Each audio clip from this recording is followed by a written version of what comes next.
Hi, everyone. Hi. Hello. Hello. Hi. I think we're still waiting for them to finish closed session.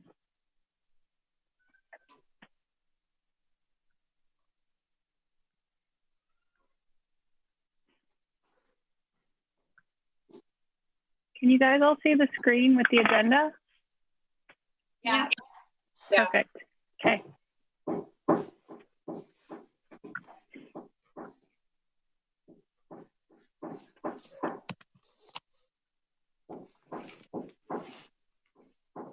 Get out of here.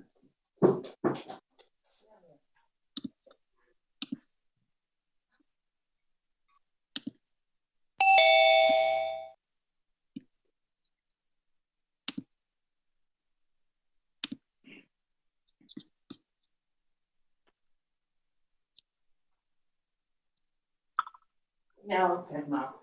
No, Kodak. No. Out. Go. Go lay down. You cannot.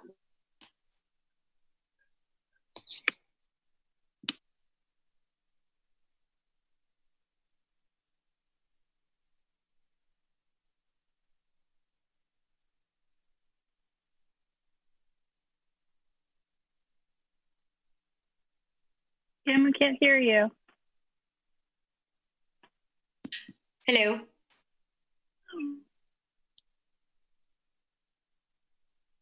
Kim, you're muted. Kim, you're muted. We can't hear you.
Oh, I understand that they're still in closed session, and so we're just waiting for them to finish. That's why we can't hear Kim.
Okay, we'd like to convene to open session. Julie, you're controlling my video feed.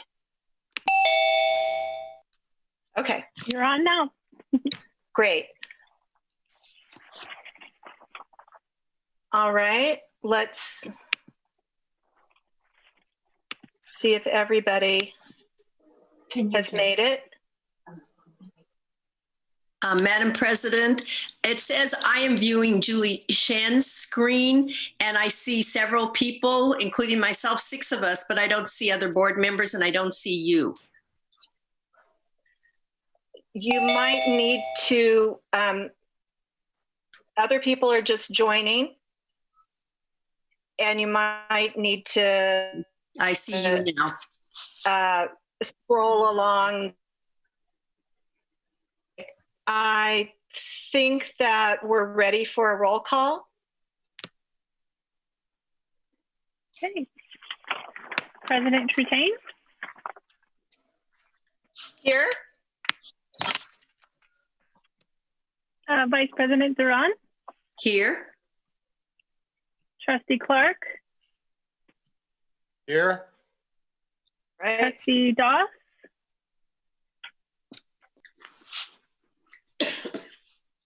Not here yet. I'm here. Trustee Doss? I'm here. You're there? Sorry. Okay. Thank you. Trustee Hinckley? Here. Student Board Member Weinstein? Here. Student Board Member Mala? Here. Superintendent Wells? I heard him. Okay.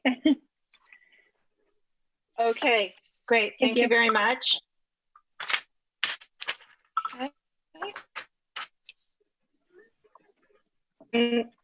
Participate if you choose. Ready, begin. I pledge allegiance to the flag of the United States of America and to the republic for which it stands, one nation, under God, indivisible, with liberty and justice for all. Thank you. That brings us to the reading of the AUSD mission and vision statement and our meeting norms. Can our student board members take over? Yes. Sorry, just a second. I can start. The mission of Albany Unified School District is to provide excellent public education that empowers all to achieve their fullest potential as productive citizens. AUSD is committed to creating a comprehensive learning opportunities in a safe, supportive, and collaborative environment, addressing the individual needs of each student. Okay, meeting norms. 1, maintain a focus on what is best for our students. 2, ensure a safe environment for all views to be expressed, treating each other, staff, and the public respectfully. 3, endeavor to find common solutions to issues through collaboration without sacrificing one's belief in what is best for students. 4, make a commitment to effective deliberation, each one listening with an open mind while others are allowed to express their viewpoints. Thank you very much. And that puts us into closed session. Number 1, Elizabeth Reimuller has been appointed. Liz, you're no longer the interim principal. You're the full regular principal of Cornell Elementary. Yeah. Thank you. Thank you very much, Kim. You're welcome. I think that you've done tremendous work there already, and everyone is excited to see you move forward in your leadership role there. And I'm very honored. Our second action in closed session. Oh, okay. Thank you so much. Our second action in closed session is a personnel item also. Alexia Ritchie has been moved from principal of Albany High School to the district office as Director of Student Services. And in her place, Darren McNally has been appointed to Albany High School principal. So congratulations to both of you. I hope you will find your new roles exciting. We certainly need your 100% effort to make this all work. These appointments are effective as of May 1st. Thank you, President, and thank you, Albany, for this opportunity. Yeah, I'd like to thank the board for the honor, and I'm really looking forward to the responsibility. And I have to say that in the last 2 weeks, I've been incredibly impressed with the resilience and adaptability of the Albany High School students, staff, and families. And I really look forward to leveraging that to serve all students the best we can. Thank you very much, Darren. I think we should have another round of applause for everybody here, huh? Yeah. And that brings us to our item 5. Well, excuse, that brings us to item 6, approval of the agenda. Do I have a motion from the board to approve or to make changes to this agenda?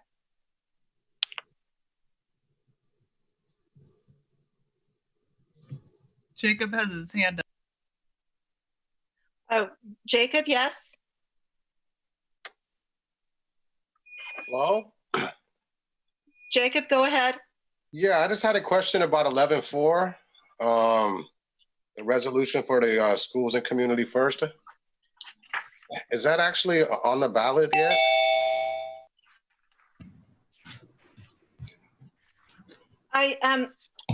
I queried and I found out some information about that. So I found out that they have collected and turned in a number of signatures greatly exceeding what is needed to get the measure on the ballot. However, it will take probably weeks or months for the state to actually validate it for the ballot.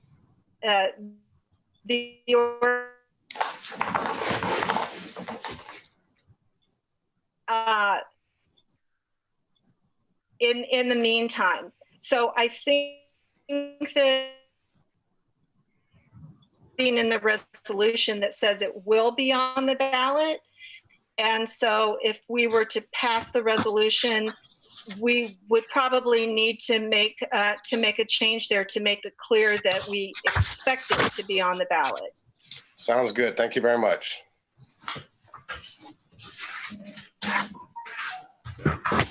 And with that is, can I get a motion to approve the agenda? I move that we approve the agenda. I second that. Okay. All in favor? Oh, remember, I'm going to do everything via roll call. So just because of the difficulty of this meeting, the roll call will begin with Sarah. Julie, can you? Yeah, just a moment, sorry.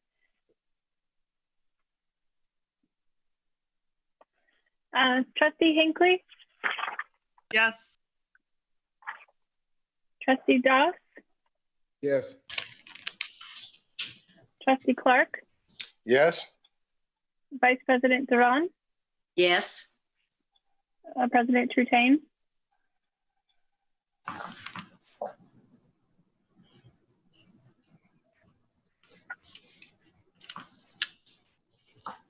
President Trutain, you're muted.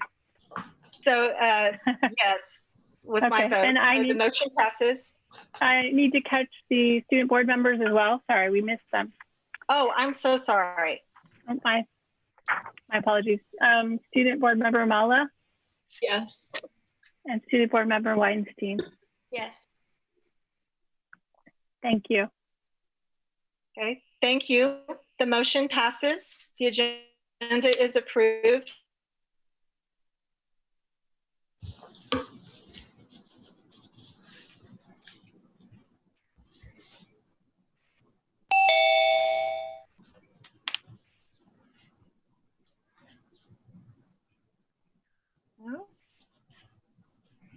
Okay, then can I get a motion?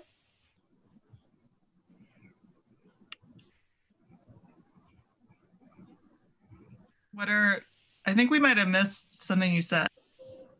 Oh, okay. I am moving on to the consent calendar, and I ask if there were any questions or comments, or if we can get a motion to pass the consent calendar.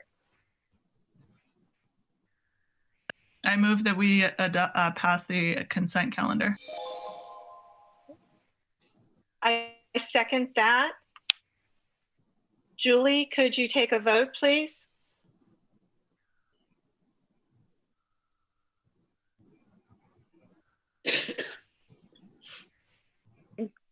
Student Board Member Mulla, Yes. Student Board Member Weinstein, Yes. and we'll move on to Trustee Doss, Yes.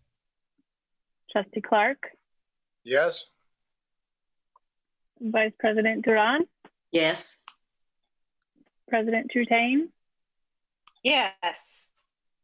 and Trustee Hinckley. Yes. Thank you. Thank you very much. That brings us to our superintendent and board member reports. Dr. Wells, can you begin? Yes. Can you hear me? Yes, I can. Yeah, great. Just two items. I want to just kind of report and share during these difficult times. We had an opportunity to work together collaboratively with our association, Teachers Association. I just want to note that we huddled up with our teachers to work on how we will deliver instruction. We're currently adhering to CDE guidelines and all the flexibility that it allows. And because it's done organically, I just want to report that it's working and it's not perfect. We are scheduled to meet with ATA weekly via Zoom with their executive body and with the district office executive cabinet to work on issues together and figure out how we can best support our teachers during these really trying times. And one thing the teachers noted, and one of the highest compliments that we received, I think since I've been around, but from the teacher union president said how much she appreciates the collaborative effort. And we want to commit to that. And we want to do this together. And we're learning a lot together. And so I applaud and my hats off to the teachers for that commitment. Also, I just want to note that we're going to have to talk in the near future about school closures. I won't get into all the details, but I did want to put that on the school board radar that that's something we're going to have a conversation about in the near future. Madam Chair, that concludes my superintendent reports for tonight. Okay, thank you very much. I'll move to my report, which is going to be a little bit different than usual. I've gotten a number of comments from community members, and what I wanted to do for my report is to question Dr. Wells and see if we can't get some of this information more widely disseminated. So I'm going to ask a question. I hope Dr. Wells can answer it, and then we'll go back and forth. So the first one is, are students actually expected to do schoolwork during the closure? Yes, we want to try to keep the learning going on and keep students up to speed. And the expectation has been very clear, and we want to reiterate that students are expected to be engaged and to move at a pace that's healthy. So the short answer is yes, Madam Chair. Okay, thank you. Are AUSD employees being paid? The short answer is yes. We wanted to make sure that none of our families experience any financial hardships, and we were committed to paying them. And so, yes, all of them are being paid. Can you explain who is working and who is not working? Yes, currently we have working, we have our essential employees, we have our food executive chef with the wonderful community of volunteers coming out every day to feed our kids. It's really moving to see. I've been out there a few times, and it's because of the parents and the volunteers coming up making these things happen. And we have a large number of kids increasing every day receiving meals. And that tells us something, that this is an essential service that we have to provide. The other essential duties is our custodians and maintenance department, along with our district office. We're all here working every day to support our staff. And so, yes, those are the people who are currently working every day in Albany Unified School District. Can you clarify, are the teachers working? I'm sorry. And the teachers are working extremely hard every day, doing some amazing things, having ongoing regular collaborative meetings via a number of different platforms, some of which include Zoom, and coming up with some wonderful learning opportunities for our kids. And the reports I've been getting from community members and families, it's just amazing what our teachers do here in Albany. So yes, they are definitely working. Thank you. Has AUSD laid off any hourly employees? Absolutely not. Just been doing just the opposite, making sure they are being paid during this shelter in place, again, so that we take care of our family and we don't create any unintentional financial hardships. Okay. To contact my child's teacher, or should we not because they're on leave, was the question that I got. The teachers have been welcoming comments and working with the families best I can. And so reaching out to the teachers, they've been enthusiastic about having family reach out to kids and working with them. And so feel free to do that. Many of them have invited such thing. Okay, I just want to clarify that. The parent who said that did not understand that the teachers are working now. They're not. Madam Chair, the teachers are working is a big understatement. They are really working and doing some amazing things. So thank you. You look frozen in the Zoom. Are you? Okay, there you go. Yeah, I think my connection might be a little bit unstable. Did I miss anything? No, I think you're fine.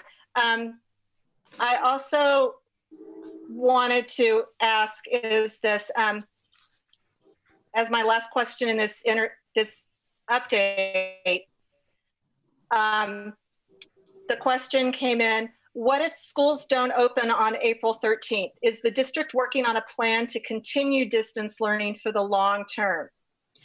We are having discussions, and yes, we're working on a plan in case we have to go long-term about how do we continue this and even improve what we're doing in a way that's organic and inclusive and collaborative with our teachers.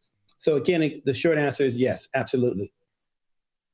Okay, thank you very much. I appreciate you doing this with me as my update, and I hope that those answers will help our community.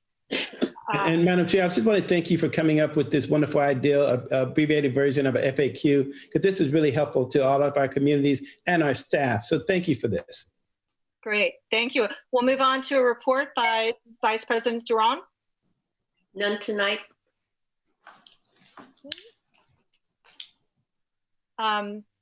Jacob? Yes, I want to start off by thanking everybody within the school district, from the janitors to the teachers, to everybody at district office, all the food service folks, the volunteers who've been out there helping out, passing out meals to our students, also to the wider community as a whole.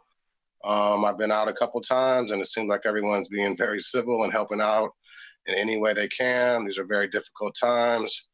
And just another reason why I love living in Albany so much. I've seen so many people helping each other out.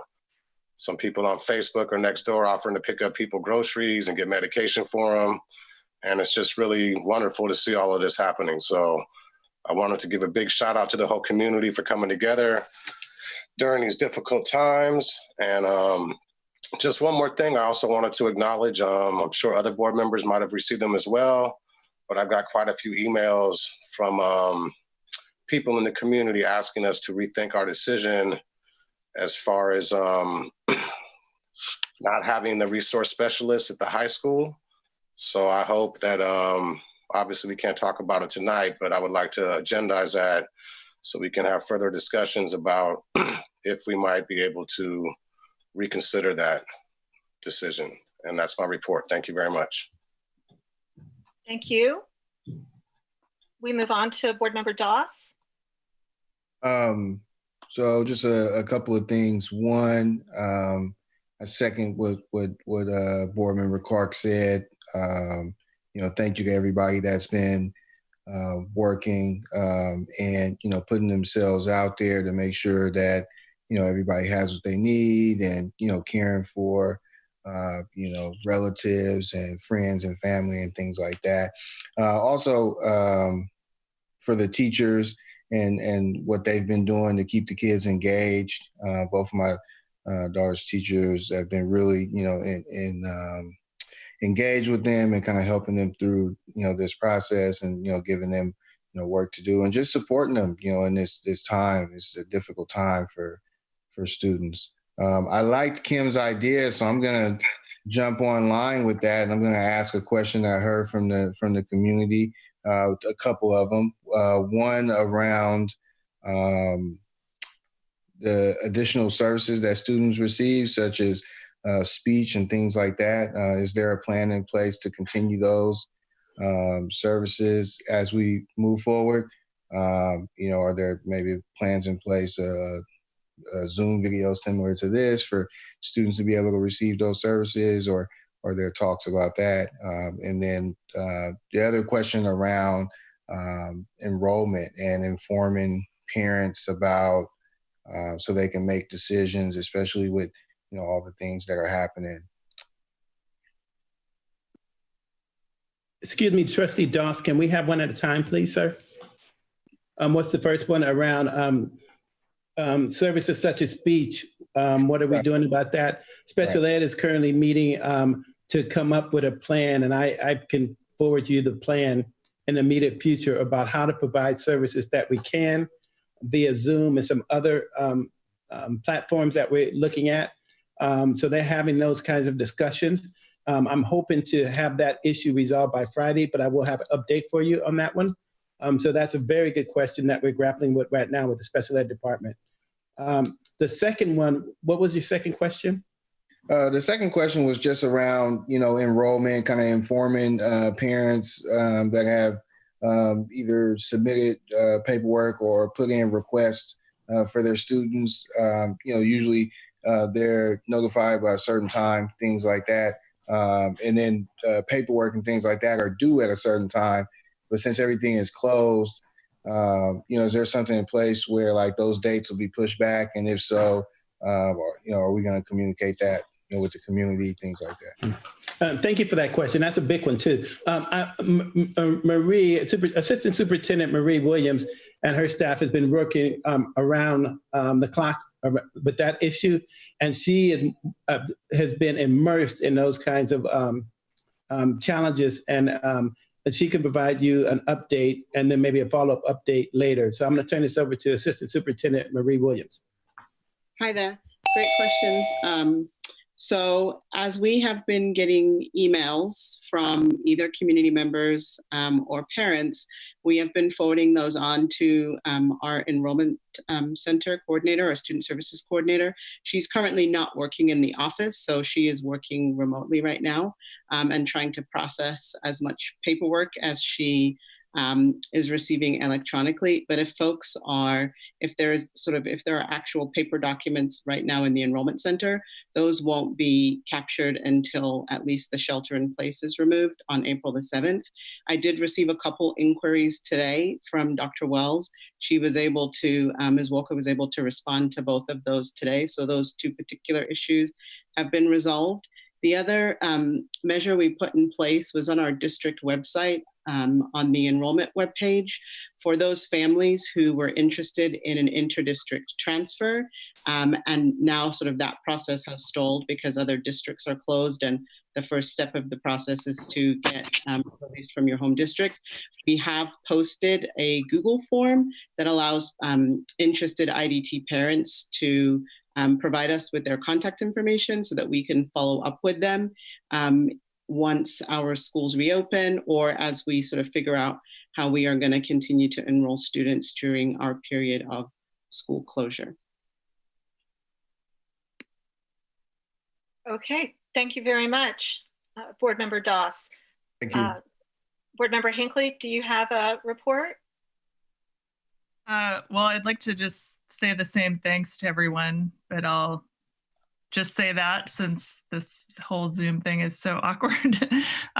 So big thanks. I do want to add to the questions. So I walked by Ocean View and was wondering, have any of the construction projects had to slow down, either Ocean View, which is construction, or Marin, which is the planning, because of the closures?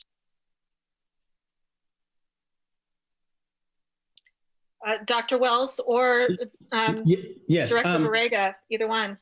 Yeah, the construction project was temporarily halted at Ocean View, unfortunately inadvertently, because of their misunderstanding of shelter in place and the essential services, which has a caveat clause in there if feasible. And so they had to huddle their folks back up, had an emergency meeting with me on Monday, and they're back up full running this coming Monday.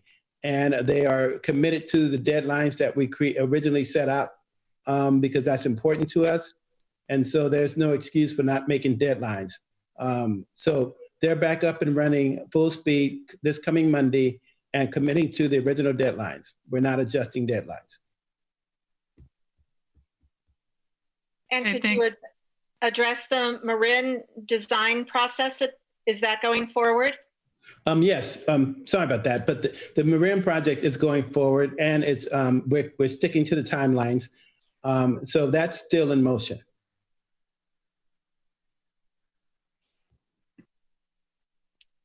Okay, thank you very much. That moves us to student board member report. Yeah, so we just had a pretty general statement since we're not at school to get specific details. But obviously a lot of the activities have been halted, and for assignments right now, teachers are assigning a lot more reading and writing and doing Zoom and Google Hangouts to provide lectures or class discussions. So school is definitely still going on as normal. We definitely have a lot of work, so I wouldn't be worried about not having enough work for students at this time. So we're definitely still learning. Yeah, we're learning, and it's also a really difficult time for students right now. I'm really happy to see that a lot of students got Chromebooks or hard copy materials if they needed them. That was available last Wednesday and Friday. And I see that we're still providing food, which I know is really important. So thank you to the culinary staff and the custodial staff for providing that. But like I said, it's a really, really hard time for students. And I think sometimes the work can provide stability, and then also sometimes it can be increasingly stressful. Some students are looking at family members, being harmed, and some students are looking at their own health issues and how they might be at risk. Not seeing friends is really difficult for a lot of students. And I know many have commented on how difficult that is for them and their own mental health. And so it's a really easy time for vulnerable students to slip through the cracks. And even some friends of mine, I've been noticing that happening. And it's a difficult time for all students, like I said. And so I think that carrying forward, it looks like this might be going on for the rest of the year, most likely will be. I think carrying forward, it is definitely important for us to think about whether the work and all the work that we're giving students is helping, or whether it's giving an extra burden. Because I mean, personally, that's what I think is the biggest problem right now is how are the students doing? Because it is a really difficult time for a lot of them. So, not to kind of bring a shadow to the meeting, but it is the reality that we're in. And so I wanted to definitely bring that up. What is the work and the continuation of schooling online bringing to our students, and what equity issues does that bring up? And how are we going to address those? Thank you, student board members. Is there any comment from Administration? Yes, Madam Chair. I just want to go back to one of your original questions about who's working in Albany Unified School District. I was remiss in not mentioning our wonderful tech department. They're providing full support around the Chromebooks and anything related to technology to make sure kids are up and running. But I didn't mention that in the original answer, and I wanted to acknowledge them because they have been doing a marvelous job. I also wanted to add, we got this long email about different resources if we're struggling. So that's mental health and counseling resources. So that's been really helpful for students.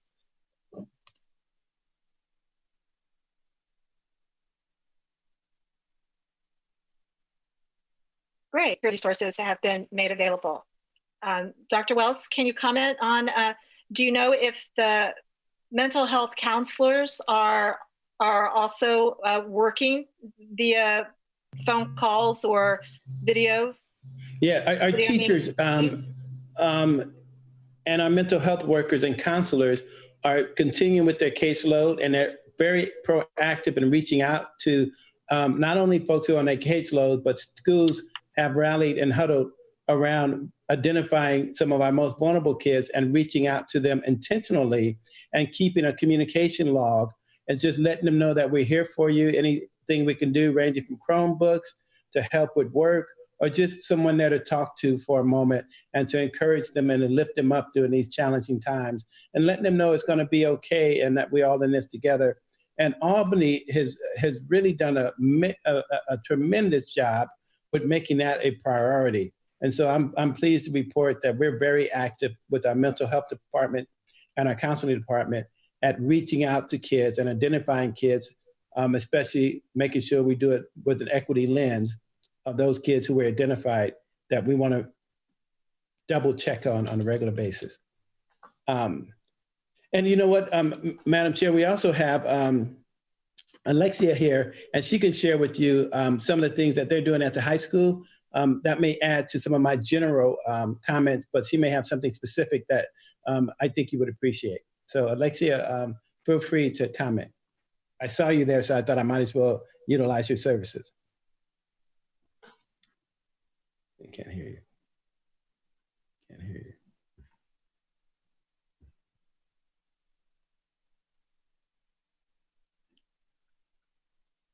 Alexia, I can't hear you.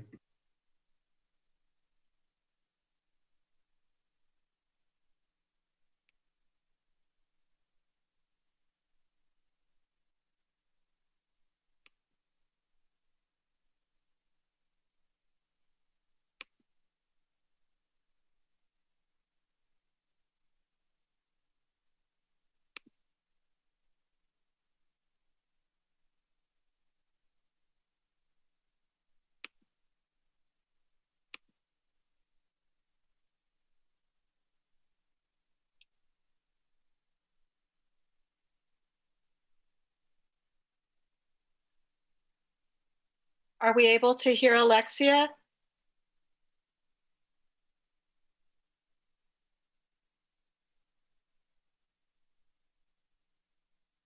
Julie?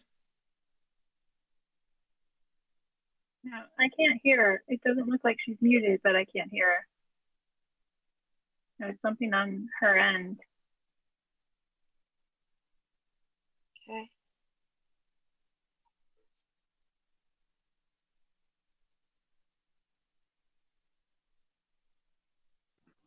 Alexia, are you able to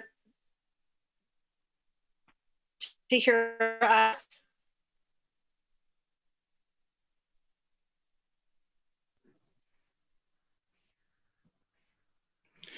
Madam Chair, I don't think she was ready, but I think we can move on. And if you want to, you can go back to her. But I gave a general report. I thought maybe she might be ready to give something more specific. But I just wanted folks to know that our staff, mental health and counselors, are reaching out and being very assertive and intentional about our most vulnerable population and our caseload during these times. Okay. Okay. I'm gonna I believe that we're ready to move on to item 10 on the agenda, which is persons to address the board on matters not on the agenda. Okay. And I just want to mention that because of the shelter in place, this is being done in a unusual way, this whole new meeting style for us. But we did post in our agenda that you could send in any comments that you wanted, and that they would be read when we reached that point. We did receive comments, and I received a PDF file of all of the different comments, and there are several. So I will read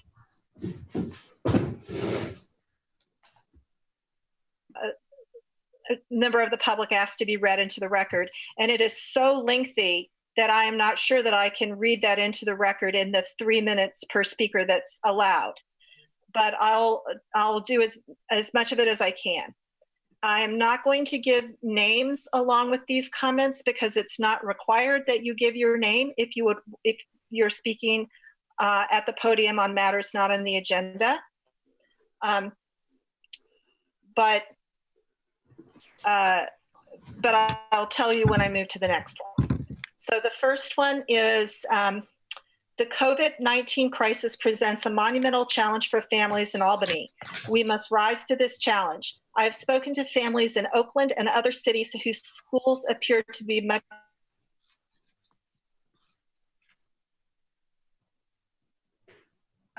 homeschooling support and structured activities for the children. While it is certainly understandable that Albany was not completely ready for such a crisis, we must not allow our child to suffer and fall behind. I call upon AUSD to quickly assess and implement distance learning technologies so that our children can have some semblance of a school day. If we cannot open our schools physically, then school must be opened digitally. Many of us moved to this school district at great expense because we know AUSD is one of the finest districts in California. I ask please that you address this at the board meeting. What will be done to help parents provide school for our children?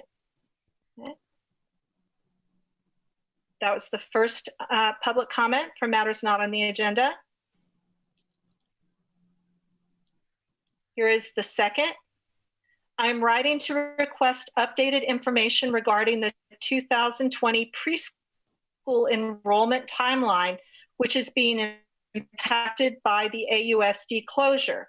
According to the preschool enrollment timeline published at, and then a URL is listed, February 3rd to March 31st, priority enrollment for new TK to 5th grade students. And then there's text there from the webpage. Because of the closure, though, I completed my child's preschool appointment and brought all the required documents to the district office on February 27th. I haven't received the email which provides the link to make the school and schedule preference. I've tried to call the enrollment office and email the enrollment department, but I haven't been able to get a clear answer on if my child will be included in the first round of school placements and how I can make the school and schedule preference. Hence, I request to get updated information on the criteria for being included in the first round of school placements and the updated enrollment process, including how to make the school and schedule preference after the AUSD closure finishes. Okay, the third is we hope you are taking care and staying well as we navigate these challenging times. We would like to express our concern about what we assume to be the district's policy that students will be graded or held accountable for all work assigned during this crisis. We feel it is unreasonable and frankly inhumane to expect all children to be held accountable. It is also unrealistic to expect the schools to meet the needs of all children and families in these times. Children are now 24/7 under the care of their families, who all are under stress, ranging most likely from high to extreme. Things are changing moment to moment. Each family has varying degrees of resources that bring equity into question. The schools can't and shouldn't try to micromanage every student's issues. We commend our wonderful teachers for their hard and heartfelt work in trying to facilitate learning from home and appreciate their efforts to fill in the gaps. But we wholeheartedly believe that families should get to decide what to do with the work assigned, when and how to reach out for help, and when and how to modify learning to fit their family's situation. Students should not be graded on schoolwork during school closures. Other districts, including Oakland, are taking this stance. It's the right thing to do. Our next letter from Matters Not on the Agenda is just wanted to ask if AUSD is considering implementing virtual classrooms during this shelter-in-place period. Even 1 to 2 hours per day on Zoom, Google Hangout, etc., would likely be very beneficial to the students. I know other schools have implemented this. Thanks for considering.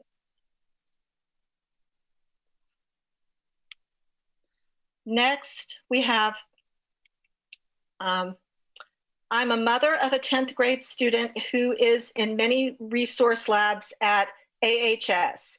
He has autism, and as you know, this means he learns differently than other kids. Please do not vote to take a resource specialist away from him and the other kids who desperately need this intimate teacher-to-student ratio. It's not fair to them or the teachers. My son is already struggling. It feels like the school is giving up on him, and it breaks my heart. Going from 4 to 3 teachers is a slap in the face to the families who are living in Albany, specifically because this is where the fantastic education is supposed to be for the kids. How ironic. Please prove me wrong. Don't give up on these kids.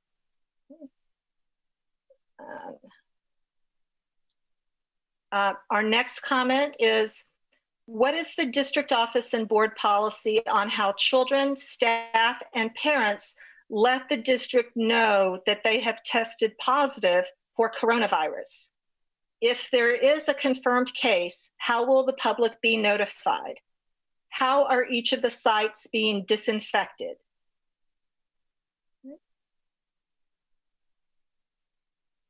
Okay, our next comment is, the current quarantine situation has been a challenge to all teachers, children, and families. As a mother of both elementary and middle school children, I can see what a difference teacher-directed instruction can make at this time. My middle schooler has daily Zoom instruction from a very dedicated teacher and several weekly assignments from all his teachers. My elementary schooler does not. We need to direct the younger child and teach him the curriculum every step of the way. This is not enough. Our children need to have the bulk of their education come from their teachers and schools, yes, even now. This is all the more important if schools won't reopen this year. Please provide a more structured schedule for these younger kids and daily online teaching classes. The technology exists. They must not be cheated out of their education because of this virus. As parents, we need to focus on feeding them and keeping them safe and healthy.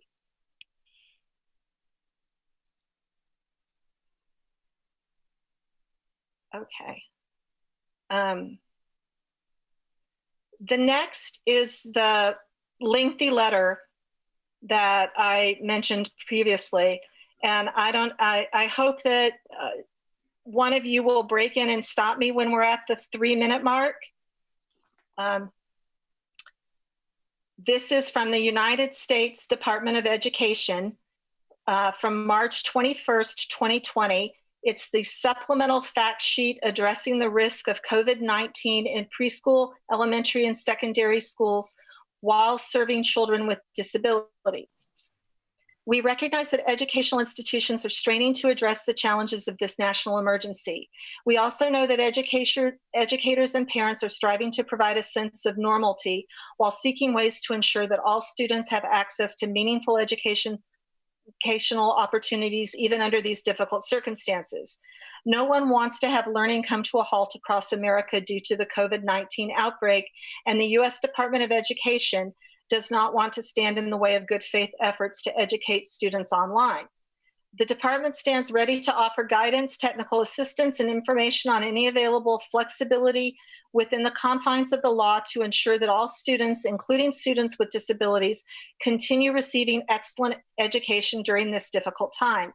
The department's Office for Civil Rights, OCR, and the Office of Special Education and Rehabilitative Services, OSERS, have previously issued non-regulatory guidance addressing these issues.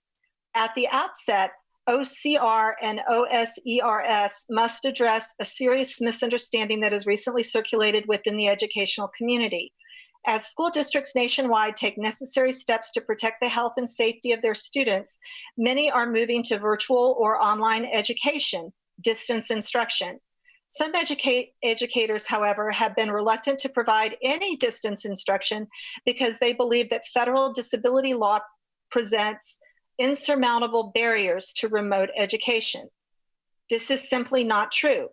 We remind schools that they should not opt to close or decline to provide distance instruction at the expense of students to address matters pertaining to services for students with disabilities. Rather, school systems must make local decisions that take into consideration the health, safety, and well-being of all their students and staff.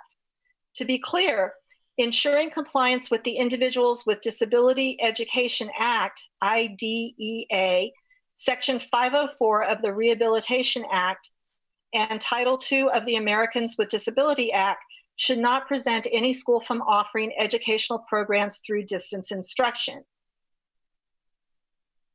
Any idea how far that is? 2.5 minutes. 2.5, okay.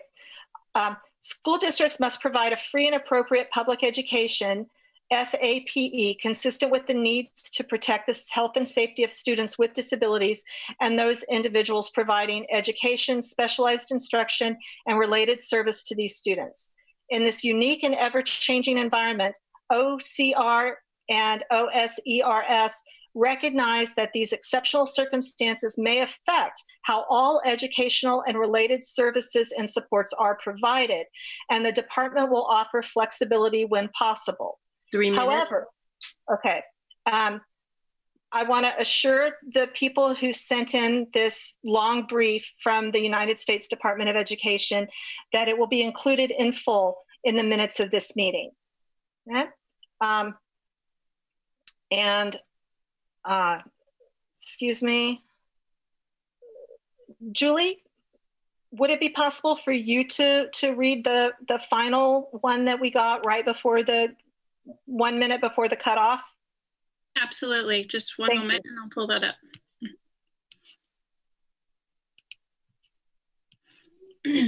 This is a shorter one. I'm writing to urge you to reconsider your decision to cut a special education resource teacher position at the high school. I know you are worried about costs, but that's the thing about prevention. It's hard to tally the savings that good quality special education services provide in terms of education to our students and in terms of preventing small issues from burgeoning into larger, potentially more litigious issues. With 3 resource teachers at AHS, the very real possibility emerges of teachers perhaps not being able to meet the many federally mandated IEP deadlines. With caseloads maxed by the limit, to the limit, the inclusion strategies, a hallmark of this district, will be sorely tested. More students need individualized help and attention to support them in them being in the least restrictive environment. Resource teachers will be sorely stretched to provide that kind of quality of care. Please keep the current staffing levels at Albany High to provide the best education to our most vulnerable students and perhaps prevent future problems. Thank you very much. My throat was getting dry. Okay. So those are our comments for matters not on the agenda.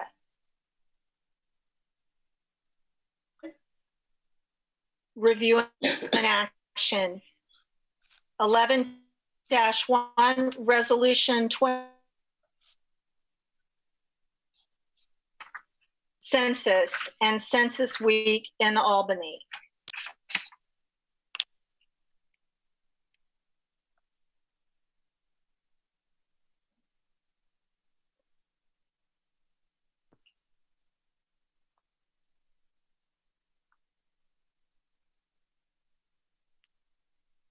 Vice President Durand, do you want to take this item? Sure. Before our world got turned upside down, we were already working on this item, and we had already connected with the high school leadership team, as well as our student board members, to move forward with this resolution regarding the 2020 census, the importance of it, and having our students more actively involved in it. And so now it's, and surprisingly, not put on hold. The latest information that I have is that the Census Bureau is in fact moving ahead. And at this moment, they've already received over 11, let me see, oops, it's missing in front of me. But anyway, over 11,000 responses from families, from individuals, either online, by phone, or in the mail. And so they, at this moment, are planning to move forward. However, they are stopping the training of what they call the enumerators. These are the folks that go out and search out those individuals that they have difficulty reaching normally. And so that training for them has been put on hold for at least a couple of weeks. So they're not sure what's going to happen, because it will definitely impact on the real number of count for not only us here in Albany, but all over the nation. So as I mentioned, it's going forward at this moment as we speak, but there are real questions as to the validity of the count at the end of the census. But nevertheless, we have decided to go ahead with this resolution, not really knowing what the future of our schooling looks like here in Albany, but we are definitely going to move ahead with the resolution. And what we hope will be a census week in April if the students do return to school.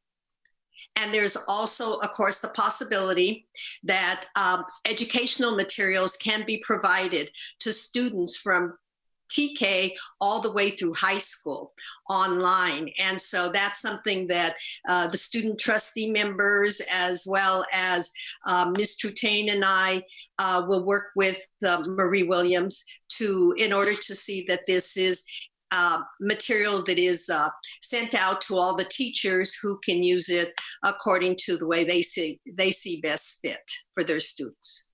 I also wanted to add, me and like 9 other leadership students are making a video to put out. We wrote a rap, and then so we're trying to figure out how to film it, but we'll do it 6 feet apart. Sounds good. That's great.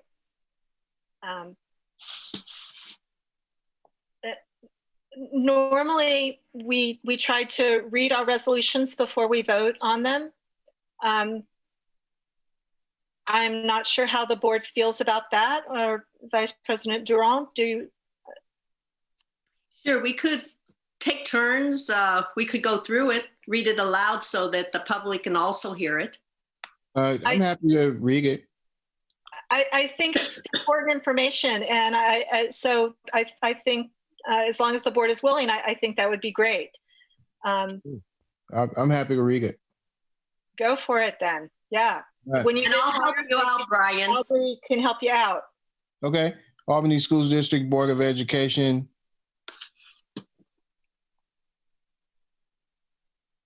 Resolution number 2019-2018, affirming support of the 2020 census and Census Week in Albany.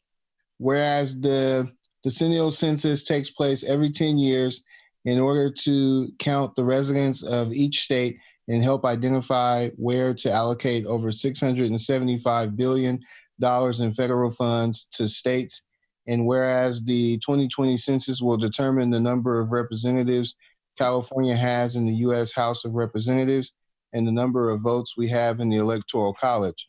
Our information will also be used to redraw state assembly and Senate boundaries participating in the 2020 census ensures that our community has fair representation, and whereas an accurate census count is critical to the well-being of every community in determining where services are most needed, and to provide important federal and state funds for school districts. And whereas the United States Census count is used to allocate billions of dollars in federal funding for education programs such as Title I, school meals, Head Start, and special education, as well as important services that support the well-being of our students and families outside of school, such as WIC, Medicaid, food stamps, SNAP, foster care, Section 8 housing, child care, and highway fundings.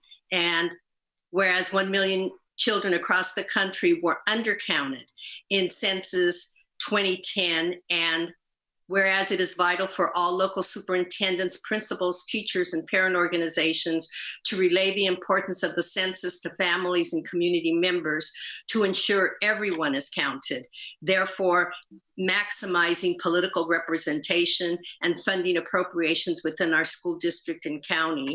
And whereas Albany Unified School Districts supports the goals and ideals for the 2020 census and will lend its support to the education community in being responsive to federal and state census liaisons. And whereas Albany Unified School District is a sanctuary district and is committed to serving our diverse community.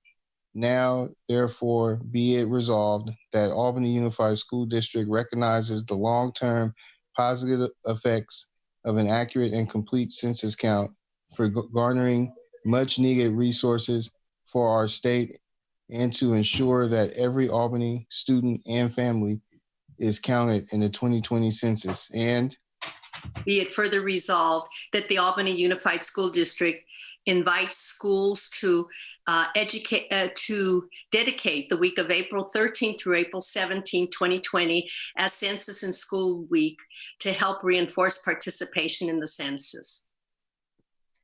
Oh, thank you very much. Okay. Can I have a motion on this resolution? I move that we adopt Resolution 2019-2018, affirming support of the 2020 census and Census Week in Albany. I second.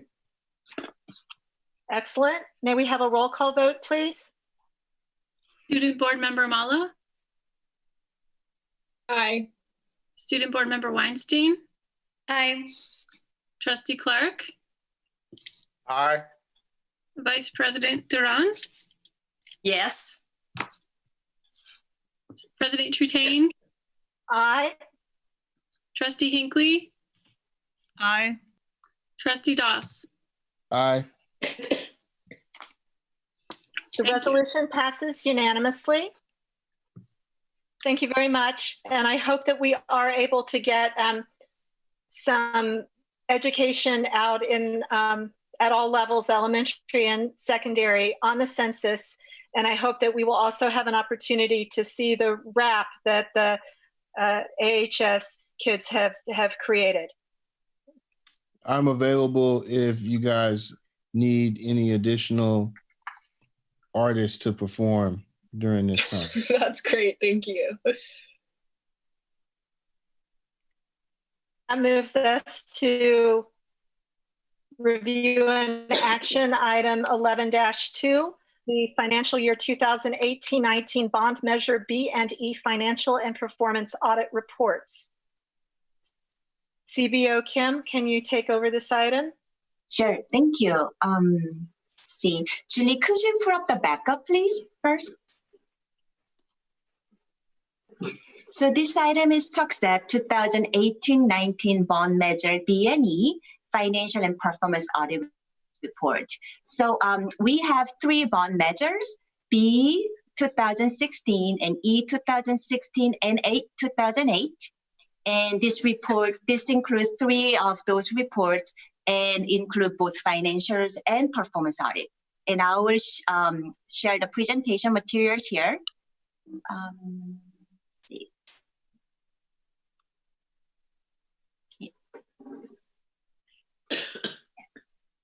So here, as you can see, 3 reports that auditor issued an opinion on. And the first of all, financial audit is fairness to testing the fairness of the financial statement, meaning they're testing accounting work, the numbers, the amount. So they're testing the cash, account receivables and payables, revenues and expenditures. So that is the financial side. And we got the clean opinion from the auditors, which means that in our opinion, the financial statements refer to above present fairly in all material respects. So this is the auditor's opinion that we received, which is a modified opinion with no findings.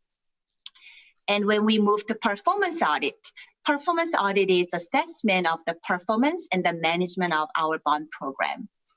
And that is, so they're testing or items including our CBOC activities and providing the management. So they're looking at to see if the district is managing our bond programs properly, and also expenditures are allowed in our per our ballot measures.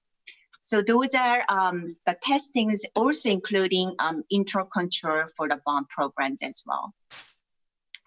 So for the performance testing, they test about 58% for Measure B, 32% for Measure E 2016, about 51% of Measure E 2008. So this is extensive amount that they had tested for the audit. And when we go to for the biddings, so also not only the amount, they are testing our bidding procedures to ensure that the contract for public projects followed proper bidding procedures. So they selected the Ocean View project for Measure B, and they select AMS annex fence and AMS curb striping for Measure E, and there were no contract in Measure E 2008 audit. Okay, so the next one, not only the bidding, but however, they also test the change orders. The change order is to ensure that the change orders are properly approved by the board and it meets the district policies. And the result of the performance audit is also no findings. And we have received a modified opinion, which is a clean opinion. And this is the most favorable opinion that district can get. And I forgot to mention this, the district auditor is not allowed to travel at this time. So of course, I am presenting the audits with their materials that they send me over. And any questions you have to the board members? Could you clarify the timeline for the report that would come from the Oversight Committee? So the Oversight Committee are aware of the report, and they are in a plan of who will be working on and what is the timeline. So and maybe there might be a subcommittee of the generating the report. So I will have more maybe status in the next CBOC meeting, and I will give you the update for that. But they are aware of that and they are working on it in the process of having the timelines and having a big picture of the report. I had wanted to mention that as part of the Oversight Committee, we are supposed to have a representative from the bona fide, what is it called? Taxpayers Association. And I know that CBO, Kim, that you and others in the district have been reaching out. And what I just found out today from the city was that there actually is not a Taxpayers Association here in Albany. But what they use, what can be substituted is like someone from a business organization. Mm-hmm. So possibly we could think about reaching out to someone in one of our businesses that might be interested in serving on the Oversight Committee. Sure, I'll do that.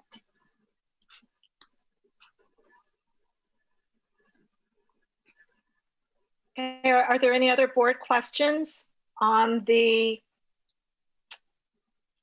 bond measures B&E financial and performance audit report? Okay. Well, I want to congratulate CBO Kim because you're setting up a very high standard for yourself. I don't think that since you have taken this office, you have ever brought the board anything but the most perfect audit reports. And here's another one. Yay. Thank you. Thank you on that.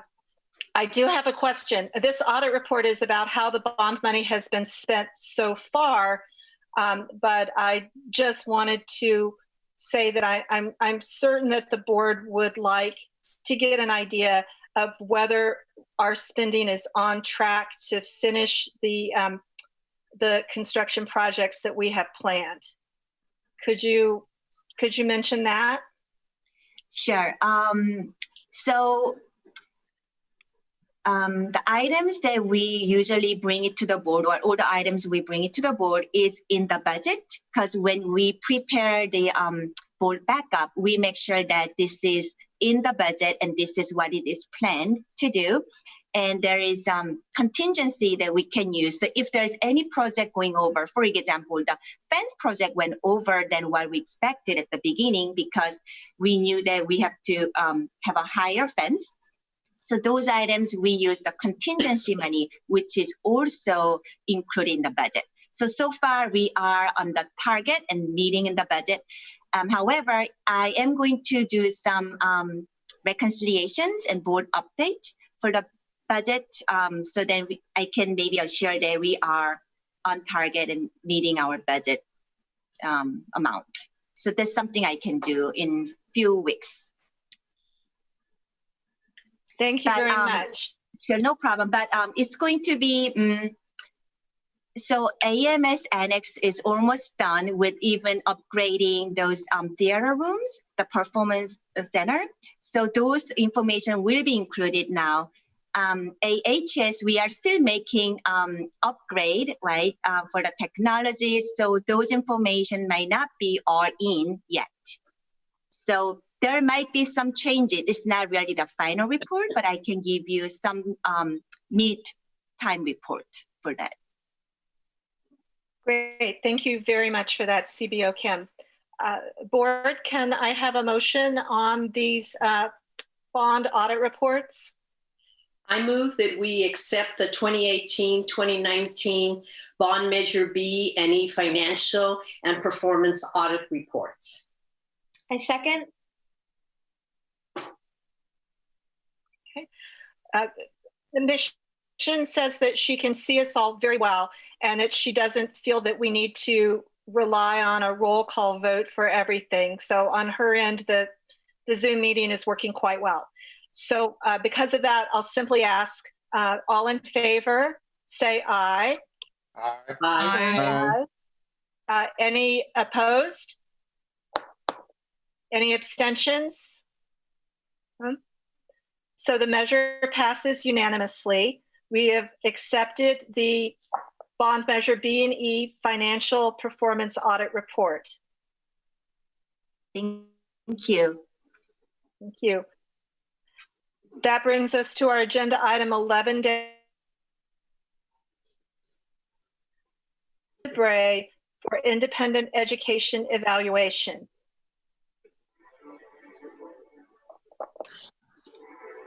Everyone. Julie, could we get the backup up, please?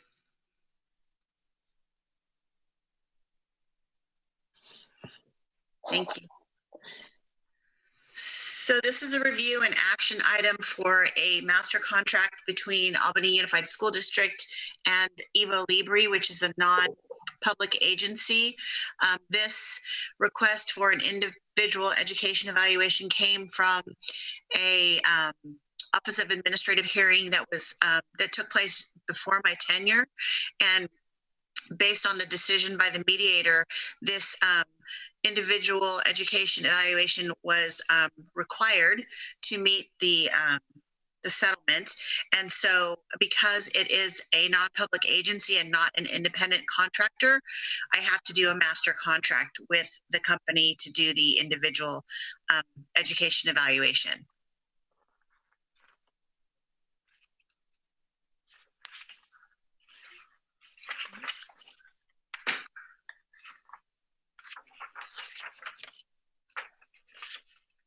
Are there any questions? I have one question. Sure.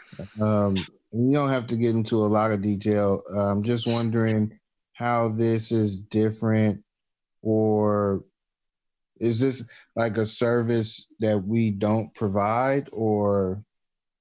No, it'll be a psychoeducational assessment, but what happens with special education, if a parent or a family does not agree with necessarily with the results of one assessment or assessment battery that's been given by the district, they can request for an individual education evaluation.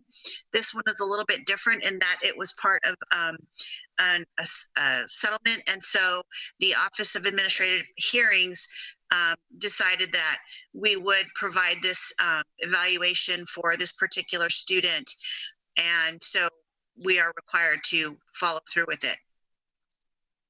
Oh, I see. So this could be considered like an appeal in a way.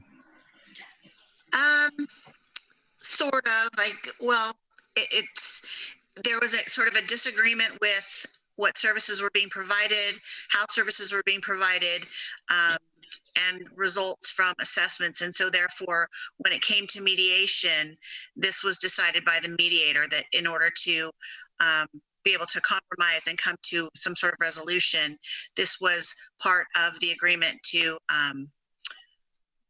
resolve the whole issue. And it's a one battery of assessment. So it's not an ongoing service. It's going to be another set of psychoed assessments given to a particular student, one and done. I see. Okay. Thank you. You're welcome. Are there any other questions or comments about this contract? Then board, if I could get a motion. I move to approve the master contract between AUSD and Evo Libre. A second. All in favor? Aye. Aye. Aye. Any opposed? Any abstentions? The master contract between Albany Unified School District and Evo Libre passes unanimously. Thank you. Thank you, Director Michael. That brings us to our last our last item, which is 11-4, resolution number 2019-20-20 in support of Schools and Local Communities Funding Act of 2020. Okay.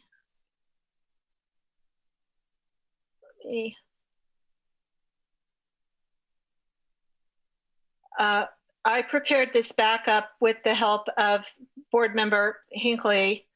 The backup is long. It's very similar to, we have passed this. If you can go to page 2 of the backup, at the top of page 2, I think it lists, when the board has passed resolutions similar to this. We started in 2013 with closing the commercial property loophole.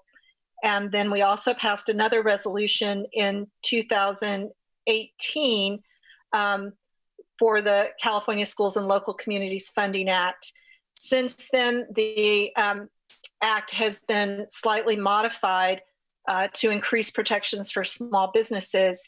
And they've gone out again to collect the necessary signatures in order to get this modified act onto the November 2020 ballot. So a lot of this information in the backup was borrowed because the situation remains the same, and that the commercial property is not being reevaluated on a regular basis. Indeed, it's frozen just like the residential property is. And what that has done is shifted the tax burden to residential property and away from the commercial realm. Board Member Clark brought it up that in the resolution itself, If you can put that up, Julie. At the end of the resolution, well, the second page, there are, let me see, can you go up a little bit more, please? Yeah, so and Locals Community Funding Act is on the November 2020 ballot, and that's not a done deal at this time. I believe it has been submitted, but it has not, the signatures have not been verified yet. So that is, may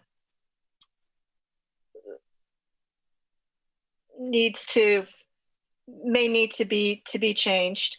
And then down in the first therefore on that same page, if we can scroll down a bit, it mentions again on the ballot, which will appear as a statewide ballot measure in November 2020. So this is the state that this item is in right now. I leave it to the board to discuss it and determine our course of action.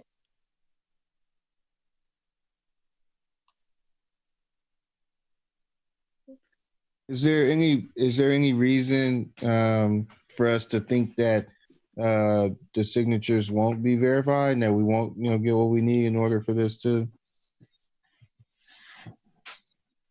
I don't think so.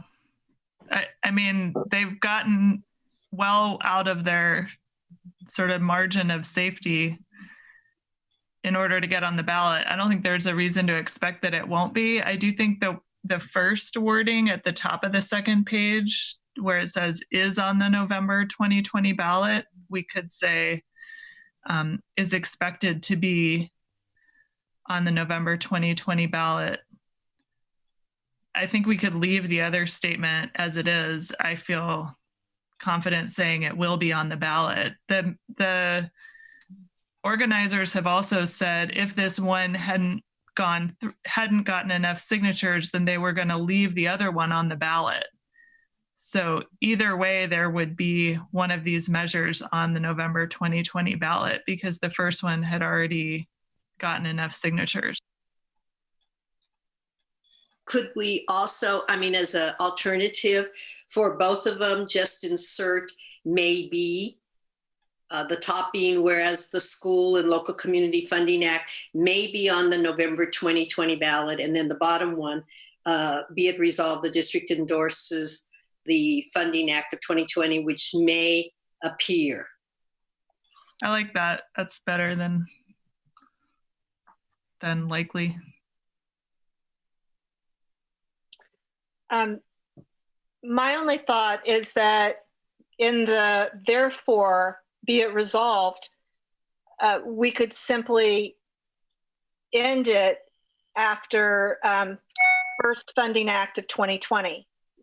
Therefore, be it resolved that the Albany Unified School District endorses the Schools and Local Communities First Funding Act of 2020. That sounds good. Because yeah. So whichever one makes it onto the ballot, we would be covered because, yeah. Does this have to be passed and adopted by a certain time? No, it definitely doesn't. We could ask that these edits be made, and then it could come back on either on review and action at the next meeting, or if the board wanted it, could come through on the consent calendar at the next meeting. This is not an urgent item. I do think we can't really wait until it's actually certified, partly because it's really unpredictable what will happen at the state level. And I think the district and related entities want to be able to say that it has been supported by our board, even if formally it takes months for it to actually be certified, given the closures and everything. So we could, I feel we could wait one meeting, but I think we couldn't wait much longer if we wanted our support to be meaningful. other districts actually passed this when the measure was originally revised. So we are playing catch up a little bit. Yeah, I mean, I don't mind, voting on it tonight, as long as somebody can reassure me that the edits will be made prior to, because we're making a lot of suggestions towards, what we should edit, things like that. As long as somebody is going to do that and then send out a revised copy, then I don't mind voting based on the recommendations being made. Okay, so what I heard is in the whereas, the board wants it to read, whereas the Schools and Local Communities Funding Act may be on the November 2020 ballot. And then down in the therefore be it resolved, the board wanted to simply remove the which will appear as a statewide ballot measure in November 2020. So Correct. Just deleting that.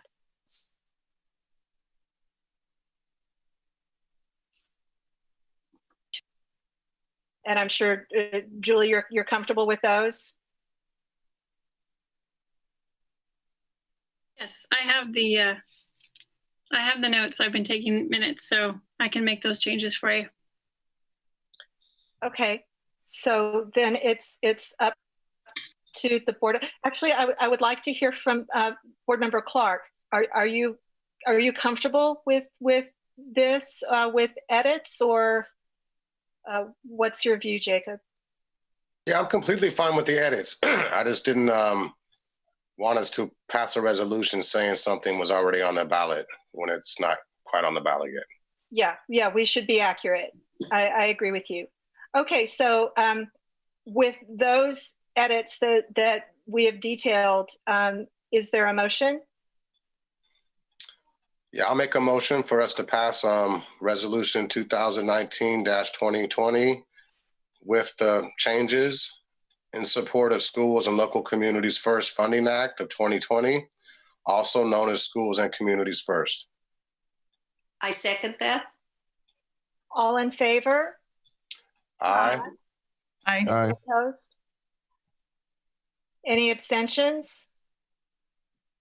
No? Then resolution 2019-20-20 passes unanimously. All right. Thank you very much. And that brings us to our item 12, upcoming agenda items, matters introduced by the board. I think that I would like to hear from Superintendent Wells. Thank you, Madam Chair. I'm anticipating, since our next meeting is not until April 14th, and we currently have school closures till April 10th, and looking at the news and listening to experts and reading almost everything in the newspaper about where we are, and even just yesterday, listened to the experts about the coronavirus not reaching its peak for another 22 to 32 days. I'm inclined to believe that we would need a meeting before April 14th, and maybe emergency meeting to discuss school closure. So I just wanted to make sure we had that on our radar. Okay, thank you.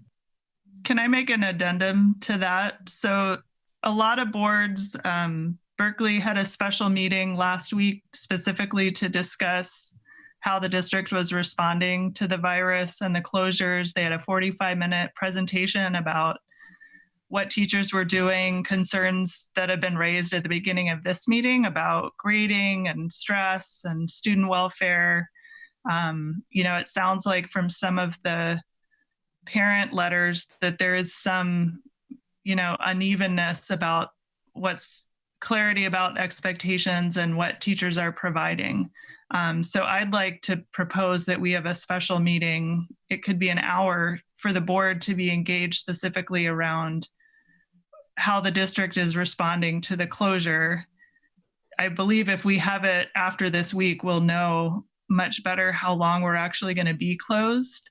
But I think it's really important that we actually have an agendized discussion of the closure and how we're responding as a district and how we're going to manage things like commencement and grades and students who aren't able to keep up because of technology and other issues. I think we need to have a discussion about that that's thorough and informed and public. Public meaning by way of Zoom?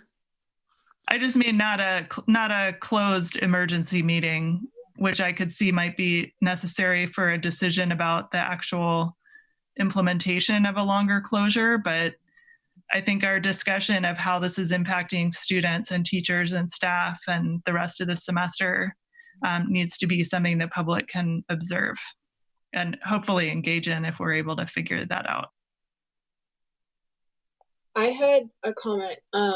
I completely agree with what Trustee Hinckley is saying, but in addition to that, I know this meeting is just resolutions and contracts mostly, but since there are more presentation type agenda items in the future, I don't know if this is feasible, but if we had videos that were posted beforehand or sent instead of like 30-40 minute Zoom presentations, I don't know if that would work better.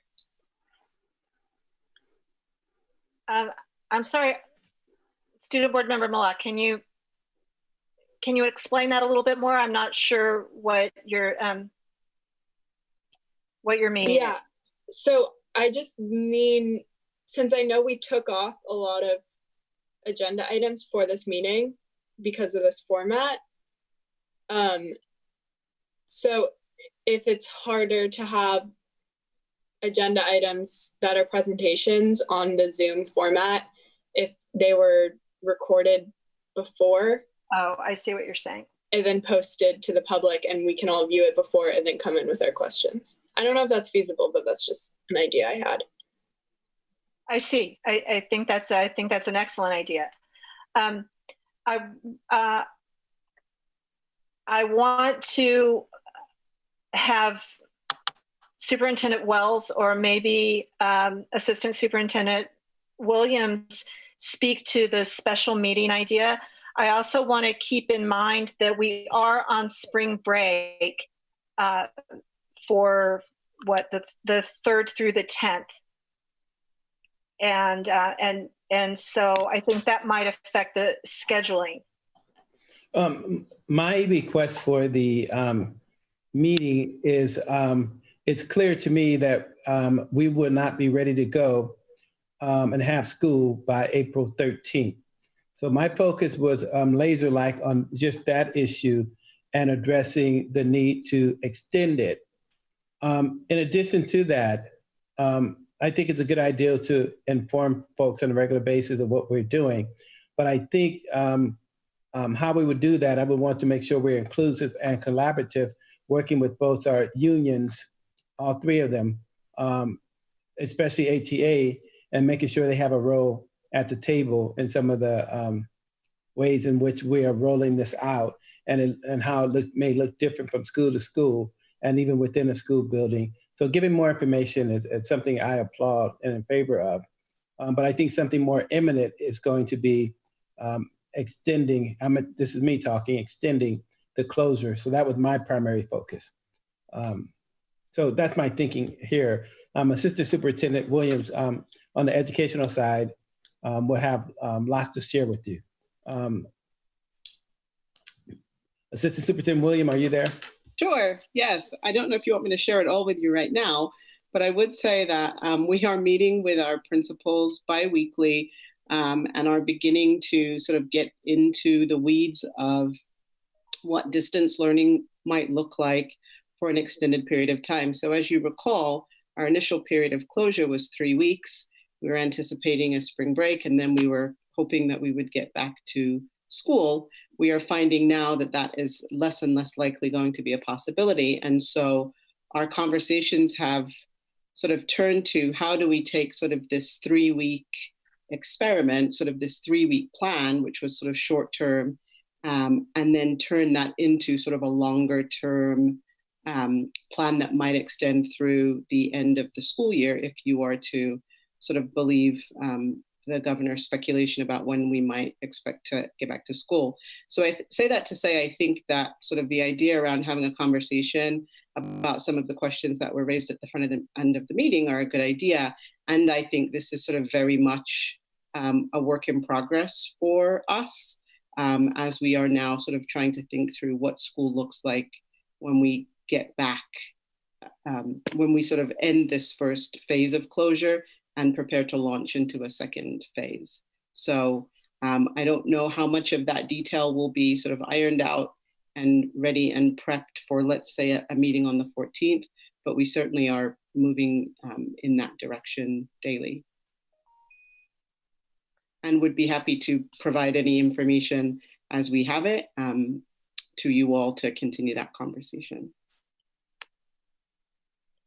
I mean, it may be that adding it to the 14th. I mean, I guess my question is coming not so much from a place of, I know that the implementation is happening, and I don't think it's the board's role to sort of, interfere in that administrative aspect. It's more, I think it's important as a community for people to see the board grappling with and discussing some of the bigger questions about, what does this mean for the rest of the semester, possibly for things like commencement, for seniors' grades, for expectations, some of the bigger questions. And I think it's important for the board to get information in public about that. Not, I think the channels work very well within the administration, but that's not something the public is privy to. And I think especially as the closure escalates and concerns about the virus escalate, I just think it's helpful for parents and students to sort of see that a community body is engaging publicly with the questions that really concern them. So.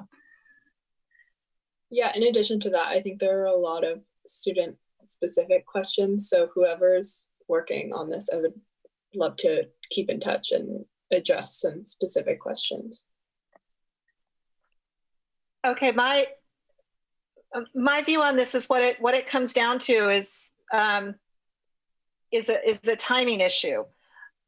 I feel like our staff is working really hard trying to get all these things set up and trying to launch this, vast new unplanned experiment in distance learning. And we have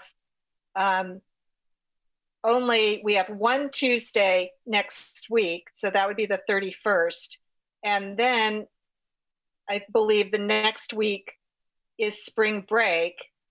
And then after that, we have our regular meeting on the 14th.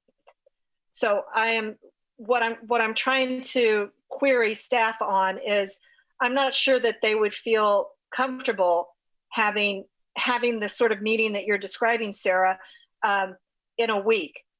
And if we don't have it in a week, then it's going to drop to the 14th. And I'm not sure if you're comfortable waiting that long before we have a public forum to discuss exactly those things that you've listed. Madam Chair, I suggest that we handle this in a two-pronged process, whereby first we talk about school closure and extending it because that's most imminent. And then the other piece can be updating the community. I like the Sarah idea, Trustee Hinckley idea, where we can share with the public in some kind of way about how we are moving forward and updates on distant learning and our response to these challenges that we have. I think that would be another forum to update the community. However, we may not be able to do that until April 14th at a regularly scheduled meeting, where that be the bulk of a significant portion of the agenda, perhaps. But more importantly and more imminent would be the discussion that I think would warrant unfortunately, an emergency meeting as things become clearer in the days to come, and even in the week, perhaps. And that's my concern, that we probably need to treat them in two different arenas. Yeah, I think that everybody understands that, Frank. I don't think that anybody has pushed back about that at all. I want to reassure you that I believe that everyone understands that you're calling for an emergency meeting probably next week in order to make that decision. And this discussion about how we're doing distance learning and all the challenges is a separate meeting that will come later. What I'm wanting to get staff opinion on is, and Sarah's to weigh in on whether April 14th sounds like a good venue for that. Can I jump in here really quick? I think that we have spring break coming up, and I think it might be a great opportunity for us to, have that discussion. I worry if we push it off or wait too long that, the things that we need to talk about are important. There's a lot of misinformation out there.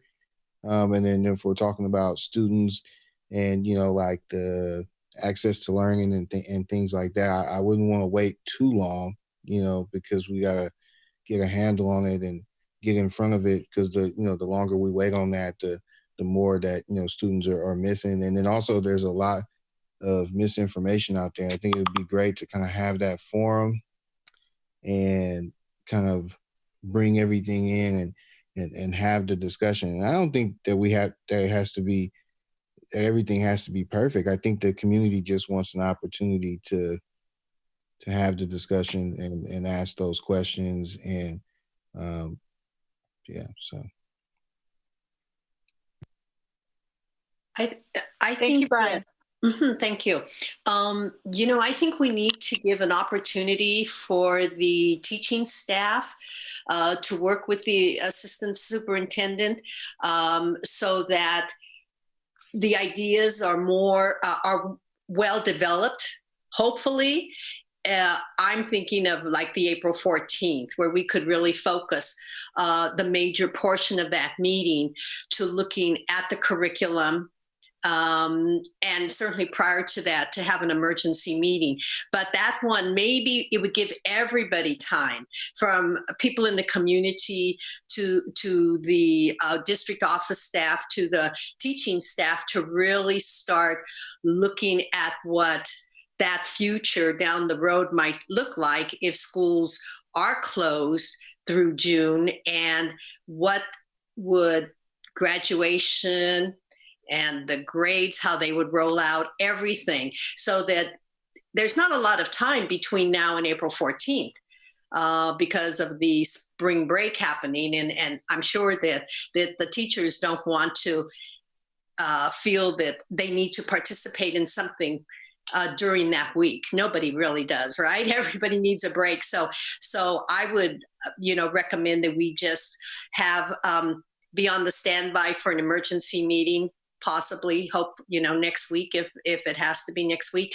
And then there'll be the break. And then the assistant superintendent can be working with her staff, meanwhile, the teachers and the principals, to really start looking at these bigger issues that Sarah has raised. And hopefully we could have a fuller conversation then come April 14th.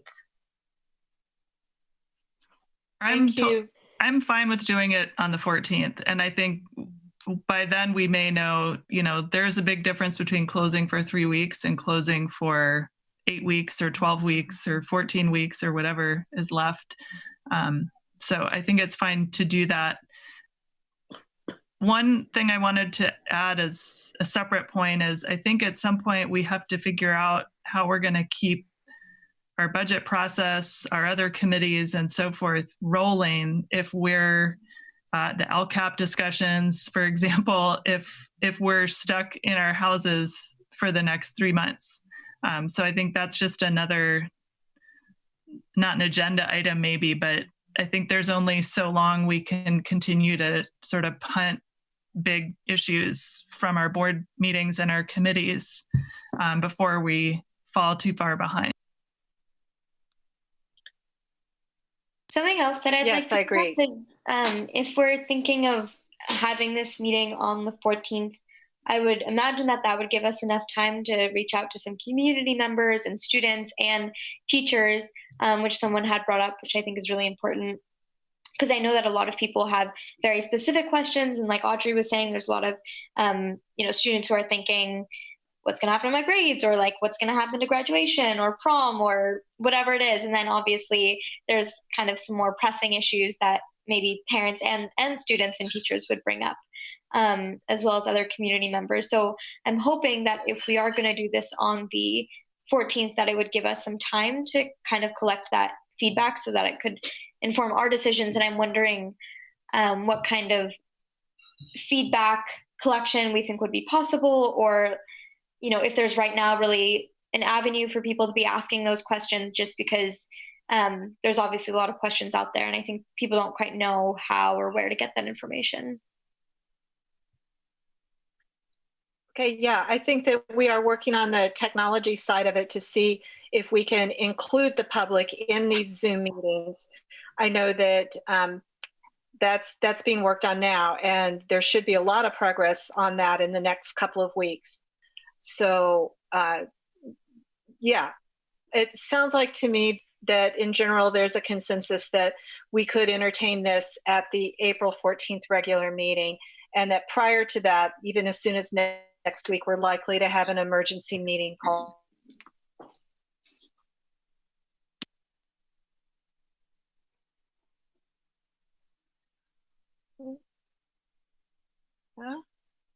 If not, then this meeting is adjourned. Thank you very much. No, and everyone, go ahead, board member. Yeah, I still had something to say. I wanted to, I know we're super busy right now and there's going to be a lot of issues coming up, but I want to respect the emails that we received. And I was hoping we could have a discussion about reinstating the resource specialist at the high school. Okay, let me note, I'll note that down. Resource specialist. So a discussion of the resource specialist staffing at AHS. About reinstating that cut. Or that FTE.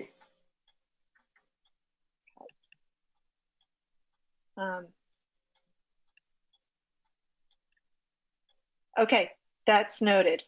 Thank you. Okay. All right.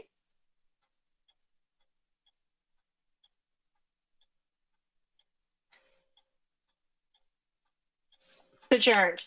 Thank you very much. Bye, everybody.